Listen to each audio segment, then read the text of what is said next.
Welcome to an exciting journey into the world of auctions.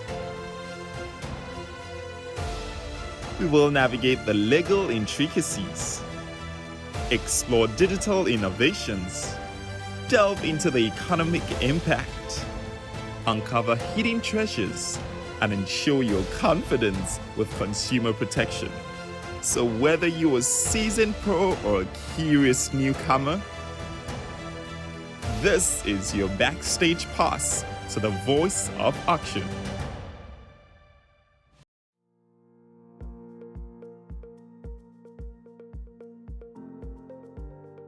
Barney and Ronnie, thanks so much for dropping by to have a chat with me. But who do you think will win the World Cup? Go Bokke. Definitely the Springboks. No chance. Yeah. Well, we wish South Africa all the very best. We hope they win it. Well, for the fact we got to this stage, we're already winners, right? Definitely. Definitely. All right, it leads us to the conversation that we're having today about property auctions. What sort of properties are suitable for auctions? I'll start off with Ronnie. What sort of properties are suitable for auctions? It all boils down to supply and demand, I would say. If there's a property that everybody wants, then you're going to auction, you want to auction that property, because then you'll know that there's a lot of buyers that's going to be interested in the property. In the older days, I'm talking older days, in the 2006, 2007, we in Pretoria, when the developments were so busy that the people were actually sleeping outside of the development. In the morning, 10 o'clock, we start selling stands that they actually sleep on site to be first there, to have an opportunity to bid on the auctions. So those days it was crazy, but then, I mean, all property sales were crazy. Everybody bought properties and the banks lend money to everybody. I mean, you earn 10,000 rand a month, you get 4 bonds from each of the big banks. So it was crazy. So it's all about supply and demand. So if you've got a property that's very well located and the property is well looked after and sought after, you will get good buyers. So if you've got good stock, you will definitely get good buyers for that as well. But if you've got a property that's run down, it's in a bad area, and for instance, there's a squatter camp coming up next to you, you're going to struggle to sell the property. And you as a seller need to understand that you're going to lose a lot of money, but normally your first loss is your best loss. Take what you can get and walk away, and that was obviously a bad investment initially, but that's how you can sum it up. Well, thank you so much for that. Barney, on another hand, when is the best time to actually sell, auction properties for sale? When is the best time? When's the best time to auction properties? I don't think there's specifically ever like the best time or a worst time, because someone said something that, when you swim, when the tide comes in, you can't stop the tide no matter what you do. So whatever property prices are at a specific time, that's where the market is at. So it's always a good time to sell and always a good time to buy, I think.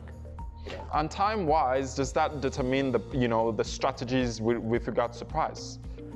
No, I think it just depends on the market. It depends on various factors, obviously. So I don't think it plays a part. But when you're ready to buy, then it's a good time to buy. Obviously, the cycles, towards the market's quite busy during July, August, September, October, November. And then December, it gets a little bit quiet. Towards the middle of December, because that's when the auction houses typically close, and reopen then in January. So obviously between the middle of December and middle of January, then it's a quiet time. But other than that, it's all year round. Yeah, all year round. Yeah. That's amazing.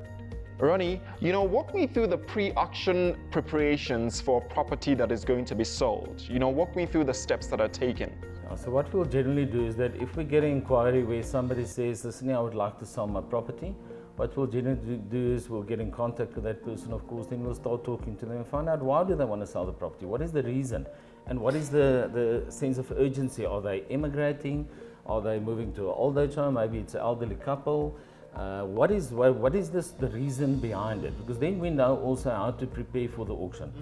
Marketing is crucial when you sell a property, or anything for that matter. Your marketing, the longer you can market the property, most of the time the better price you're going to get.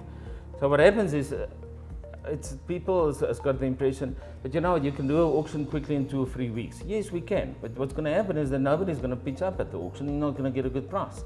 Our work as auctioneers is we must make sure that we get as much as possible for the seller property that we sell or whatever we sell, even if it's loose assets.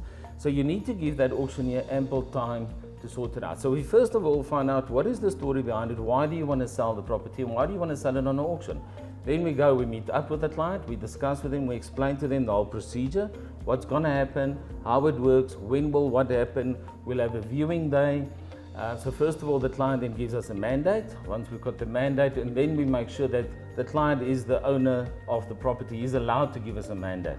Because it does happen that people say, you know, it's on my property, and then it's the son, and it's actually his father's property, and his father is overseas. He never wanted to sell the property. But the son then tells you, go and auction the property, and you do all the effort, and then you realize, holy moly, he gave you a mandate, but he's not the owner. So you need to make sure of that. As auctioneer, you need to make sure that you're talking to the owner. He is legitimately the owner, or he's got a proxy that he's allowed to sign on behalf of the owner.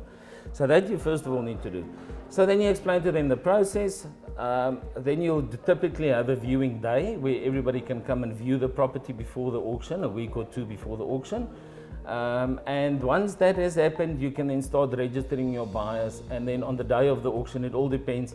Some auctions you'll have on-site auctions, some you'll have online auctions, and some of them you'll have both.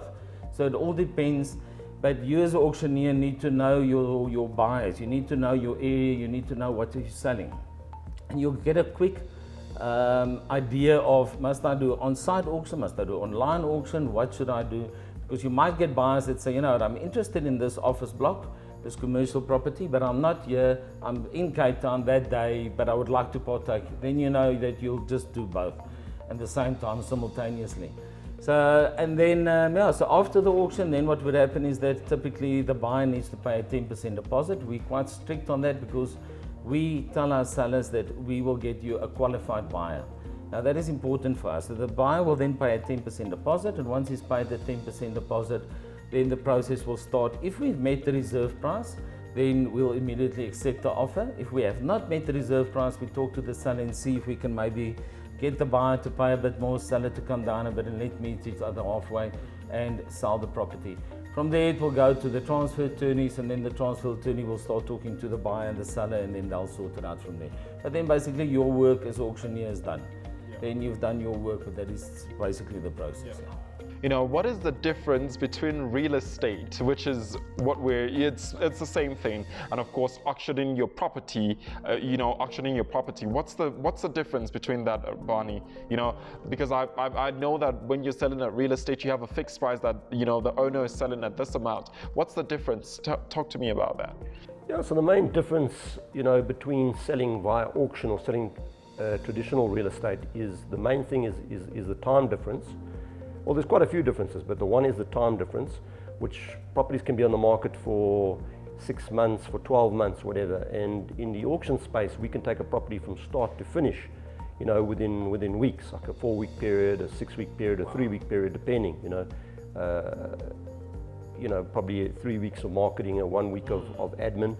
And you know, depending on the size of the property, it may be a little bit longer. So the time difference is vast, number one. The other thing as well is when someone gives us a property to auction, the buyer is an unconditional and unsuspensive buyer. So they got a guaranteed buyer who actually puts down, depending on what the deposit is, in that case 10%, but in our case it's a 15% deposit. So we know that the buyer is secure, number one. And number two is it's unconditional. So the seller knows he's got a deal. It's not going to be something, because with the real estate agent they can go through the whole process, and then it's 60 days for guarantees, and then on the 59th day the bank says no, and and then they're back to square one, as well as due diligences and all that kind of stuff. The other thing with the seller with property as well, which is great, is that they're selling the property basically footstoots. So they're not obliged to repair the property whatsoever. So if you're a normal seller and there's little things that you have to fix, you don't have to do it in the auction case. So all these things make for, you know, a much more sound, easier sale than, you know, traditional means. Well, thank you so much for that insight. And also I think, you know, with the auction process we highlight the property, you know. So it's much like, you know, like a fireworks display, the auction. So there's a lot of marketing that's expended in a very short space of time, which makes it a very exciting, and it's an event. So it makes it a very exciting process, and obviously we get a much better response. And I think, sorry, one last thing is that a normal agent as well is bound by an area. So what happens is if they market a property and let's say it's in Sandton, they're only going to get Sandton buyers. When we market as an auctioneer, you may have a buyer from the East Rand coming to buy. So our buyer pool is much larger and we're going out to a much greater buyer pool. So, you know, that is also one of the fantastic things about auction.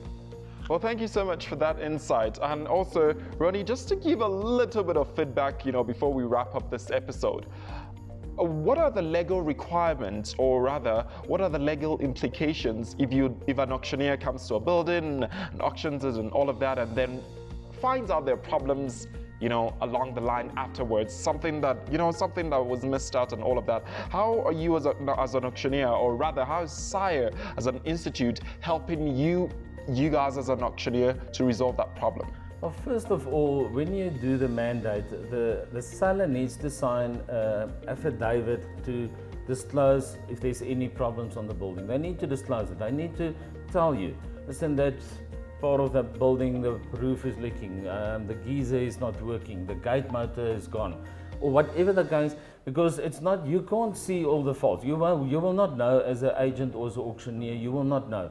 So since the February, I think it was the last year, I think February last year became law that the seller needs to disclose part of your mandate. The seller needs to sign an affidavit to say, this is the fault that I am aware of that is in this property. So in the case where you've sold the property now and something comes up and the seller did not disclose it, let's say the sliding door doesn't want to open properly and the seller knew about it but he didn't want to disclose it, then the seller is going to be responsible. He's going to need to fix that sliding door because there can be a legal action against him from the buyer. But that has got nothing to do really with you as auctioneer, because you wouldn't know if the sliding door is working or not. So we kind of exempt from that, but then it's a fight between the buyer and the seller. But it all depends, you know, if the buyer moves in after date of registration, it becomes a little bit more difficult. If he moves in prior to registration and he pays occupational rent and he realizes there's all these faults with the house that was not disclosed, then the transfer attorney can actually assist him and with the whole transaction.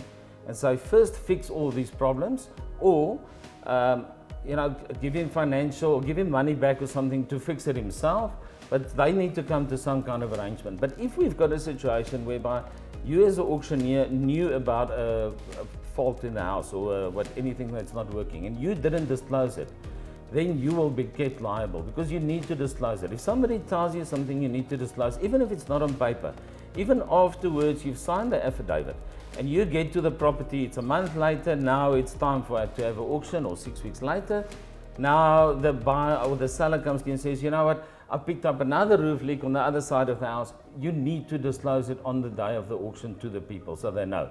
Because they must take in consideration what is it going to cost them to get that repaired and so forth. So, but SIRE is always there to assist us as well as the public. It's an independent body, although they're there for the auctioneers and to govern us as well. It's very important to be governed because otherwise everybody's just going to do what the hell they want to, and then you can't have it that way. There is auctioneers that's not part of SIRE, which not all of them, but some of them are problems. They do whatever they want to, and they actually create a very bad name in the auction industry. But SIRE is working on that. But if you've got any problems, SIRE is also there to assist the buyer and the seller with any problems that they might have. So that is the role that they play. Well, we do have our hearts for SIRE. Buddy, before I let you go, I know you're in the mood to go, but you're not going nowhere. What is the bidding process like when it comes to properties? You know, who determines the price? I want to know about this. I want to learn about this. Who knows? Maybe I have a property for you to, you know.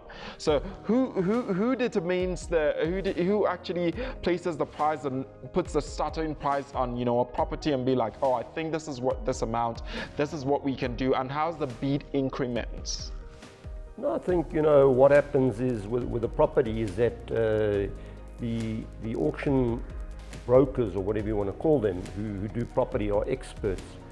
So they look at the property prices carefully and they determine together with the seller like an appropriate price that's agreeable and doable, and that's taken to auction. Some companies work with something called an opening bid, where it could be a percentage of the price to start with, and they go from there, and others just take a price from the floor.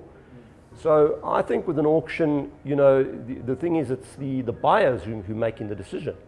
So I think a good auctioneer is allowing as well, you know, guiding the buyers, but allowing the buyers to bid in the increments, you know, that they would like to go up in. But the auctioneer obviously has to take control of it. So, I mean, everybody loves to go to an auction, and if the bid's at R1,000,000 to start, they go R1,000,001. So obviously a good auctioneer, if the mandate price was R2,000,000, he's not going to go R1,000,001, R1,000,002, R1,000,003, R1,000,004, R1,000,005, because he's going to be there all day. So you control the process and say, sorry sir, it's a little bit early for ones or whatever, and then we go to 1,1 or 1,2 or 1,250,000. So the auctioneer can take it to where it needs to be with the bidders, you know, to get to the price, you know, that's an acceptable price for all parties, and to assist the bidders. So, you know, I think it is quite an art, because you're working with the people, and you're working, and there may be 5 bidders in the audience, and you also want the bidders to be bidding where the price is applicable, where they can afford it as well. So, you know, if they get too excited and they overbid, and then they can't come up with the bond, etc., etc. So we want, you know, everyone to be happy. We want a happy buyer and we want a happy seller. And if the process works well, it's exciting, it's dynamic, and it's the way to buy property and sell. Well, thanks, gents, for the conversation. We're truly grateful. Thank you so much for stopping by. Thank you so much. Thank Thanks for you. having us.